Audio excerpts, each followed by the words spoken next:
Bonsoir à vous, chers téléspectateurs. C'est un plaisir de vous retrouver une fois de plus pour cette session d'information sur Faso Green TV. Voici les titres. Pour restaurer le calme et protéger les domaines scolaires, la police municipale de Ouagadougou, à travers la direction de la police de salubrité et de la tranquillité urbaine, est passée à l'action. Hier, mercredi 17 septembre 2025, une opération menée à Tampuy dans l'arrondissement 3 a permis la saisie d'équipements de sonorisation. Plusieurs tenanciers ont également été interpellés sur l'état de l'hygiène et l'assainissement de leurs maquis et débits de boissons. Une fois de plus, bonsoir. Merci de rester avec nous. Dans le cadre de l'application des mesures contre les nuisances sonores et les débordements liés au débit de boissons, la police municipale de Ouagadougou, à travers la direction de la police de salubrité et de la tranquillité urbaine, a fait une sortie terrain ce 17 septembre 2025 à Tampuy, dans l'arrondissement 3 de la ville de Ouagadougou. Lors de cette sortie, du matériel a été saisi et des tenanciers convoqués. Les précisions, c'est avec Coucou Mieso. Cet endroit dédié au lavage des verres à boire présente un décor désolant, des restes de végétables, des bidons éparpillés dans une mare d'eau usée. Plus loin, près du maquis, des eaux stagnantes dégagent une odeur nauséabonde, créant une ambiance insupportable pour les voisins. Et l'eau, les eaux sales là aussi, ils jettent les eaux sales. Vous-même, vous êtes là, c'est une preuve palpable, vous sentez, c'est pas simple quoi. Nous sommes au quartier Tampuy, dans l'arrondissement 3 de la ville de Ouagadougou, dans le cadre de l'application de la réglementation relative à la protection du domaine scolaire, au débit de boissons et à la tranquillité publique, organisée par la police municipale pour faire le constat après leur premier passage. Durant le mois d'août, nous avons fait une sensibilisation sur les tenanciers et tous ceux qui détiennent des activités aux alentours des établissements scolaires. Et nous avons bien précisé qu'à l'orée de la rentrée scolaire, nous allons passer à la répression. Chose faite aujourd'hui, et nous étions en tout cas dans l'arrondissement numéro 3 où nous avons visité plusieurs installations, mais nous constatons que nos injonctions ou bien les consignes n'ont pas été respectées. Environ 73 établissements de débit de boissons situés à proximité des lycées et collèges enfreignent la réglementation en vigueur concernant les zones protégées qui stipule une distance minimale de 400 mètres à vol d'oiseau. Cette situation soulève des préoccupations sérieuses en matière de sécurité, de tranquillité et d'hygiène chez les acteurs éducatifs. Voilà, ce n'est un secret pour personne que lorsque une personne, disons un enfant, un élève d'un certain âge consomme de l'alcool, il est sous les effets de cet alcool-là, il est difficile pour lui de se contrôler. Et lorsque ces maquis-là sont à proximité des établissements et que des élèves facilement ont accès, parce que difficilement l'accès y est difficilement contrôlé, ça constitue un véritable problème pour nous. C'est un véritable défi, c'est pourquoi la police municipale, à travers la direction de la police de la salubrité et de la tranquillité urbaine, prend les mesures décisives pour réguler la situation avant la rentrée scolaire. Du matériel de sonorisation et des chaises ont été saisis pour non-conformité à la réglementation et des convocations ont été remises aux contrevenants. Au milieu de nombreux mauvais élèves, d'autres s'attellent à respecter la tranquillité du voisinage. Dans la journée, non, mais pas la musique. Dans la soirée, carrément, c'est à 19h, on commence à mettre la musique. À partir de 23h, 22h40, on la musique. À 23h, on arrête. Une activité qui apporte du réconfort à de nombreuses personnes. Cette démarche est à saluer. Elle est vraiment salutaire. Et en tant que responsable d'un service de l'éducation, nous avons toujours appelé à ce que le décret sur la protection du domaine scolaire soit véritablement mis en application. Pour la réussite de nos élèves, je crois qu'il y a certains sacrifices qu'il va falloir accepter faire. Sinon, la mesure est à saluer. Le contrôleur de la police municipale, Wendiam Kazmi Nakoulman, a souligné que ces sorties seront régulières pour veiller à ce que les lois soient respectées, contribuant ainsi à un environnement de vie sans tension. Cette initiative s'inscrit dans la stratégie globale de la municipalité de Ouagadougou qui mène diverses actions de proximité pour rendre la ville plus sécurisée et plus agréable pour l'ensemble de ses habitants.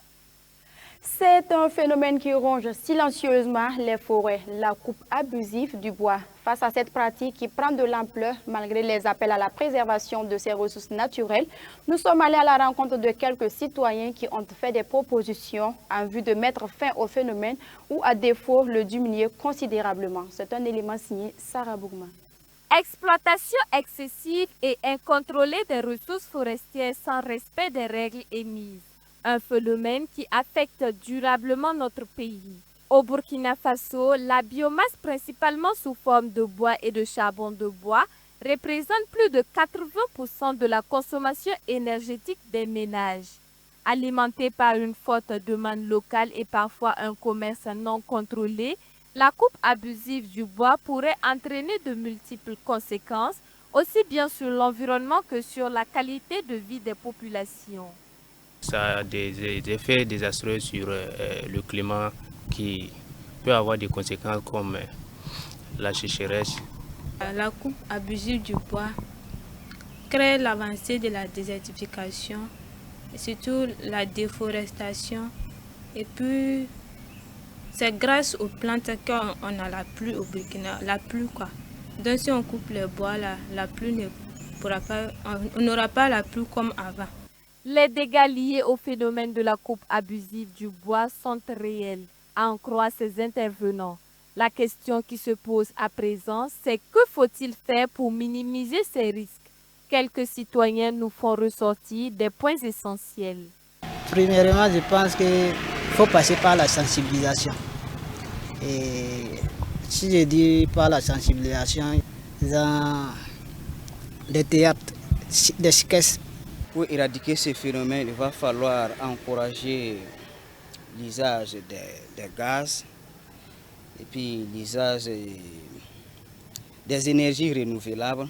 Le gouvernement burkinabé, face à cette situation, multiplie les efforts pour restaurer le couvert végétal du pays.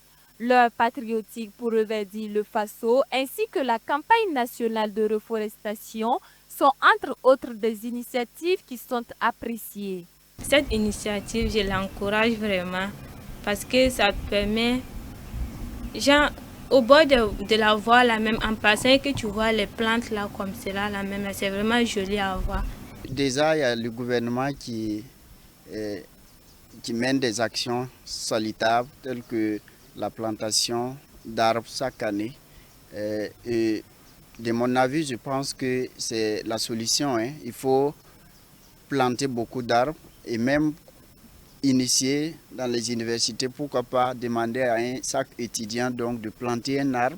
Parce qu'on dit souvent qu'il plante un arbre n'a pas vécu inutilement. On félicite déjà le gouvernement qui encourage vraiment la population en organisant des journées nationales de reboisement et de plantation d'arbres.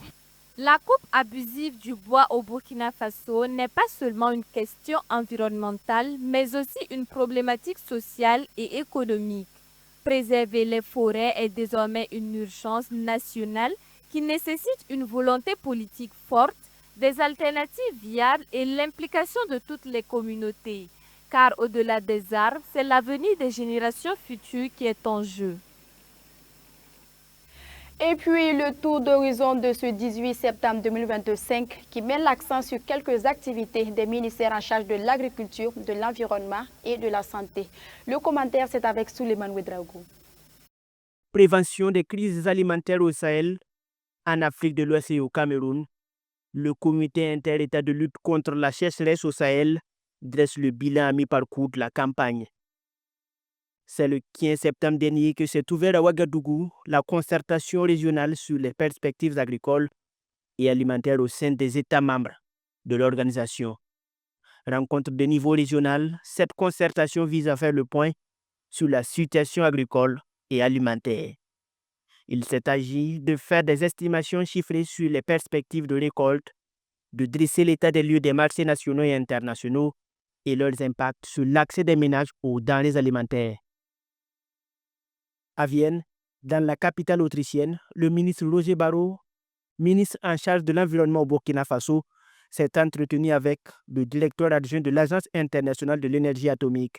Un moment d'échange avec Mikhail Khodorkovs, qui entre dans le cadre de la 69e session de la conférence générale de l'AEA. Une aubaine pour le ministre Roger Barreau de traduire les remerciements du gouvernement burkinabé aux responsables de l'AEA pour l'appui au programme national d'électronucléaire, mais aussi de s'assurer de la disponibilité de l'organisation à accompagner le pays dans la concrétisation de ses aspirations liées au nucléaire. Au ministère de la Santé, la direction de l'hygiène publique et de l'éducation pour la santé est en campagne de contrôle dans les entreprises agroalimentaires dans le Kadiogo. Lancée le 15 septembre dernier, l'initiative entend se dérouler sur une période de 3 mois.